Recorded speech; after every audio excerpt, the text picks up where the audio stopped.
Thank you, Mr. President. Well, we'll try again here. I'll offer the A45 amendment. Senator Dibble offers the A45 amendment. The Secretary will report the amendment. Senator Dibble moves to amend Senate File Number 802 as follows, page 16 after line 32. Insert, this is the A45 amendment. To the amendment, Senator Dibble. Thank you, Mr. President. Members, the A45 amendment corresponds to my Senate File 233.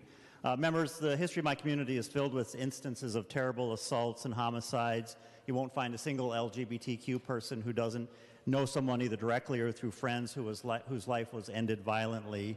Sadly, in the aftermath of these tragedies, the assailant often uses the defense of blaming the victim, somehow trying to argue that that person, just by virtue of their LGBTQ identity or orientation, was so alarming to the assailant as to cause them to have a panic disorder episode and lose entirely their own self-control. The murders of Matthew Shepard, the murderers used the LGBTQ panic and trans defense to argue for a lenient sentence. It was used in the case of a man running for mayor back in 2013, Marco McMillan. It was used in the case of a transgender woman who was murdered in her own apartment in downtown Minneapolis, Chrissy Bates, in 2011.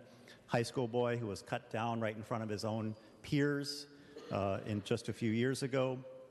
This, of course, is nonsense. This argument has been discredited by the American Psychiatric Association.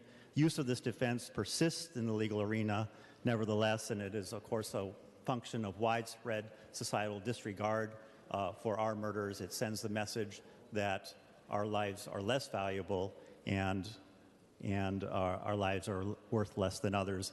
I would request a roll call vote and would encourage members to follow the lead of many other states in barring the gay trans panic defense as a legitimate defense in the court of law.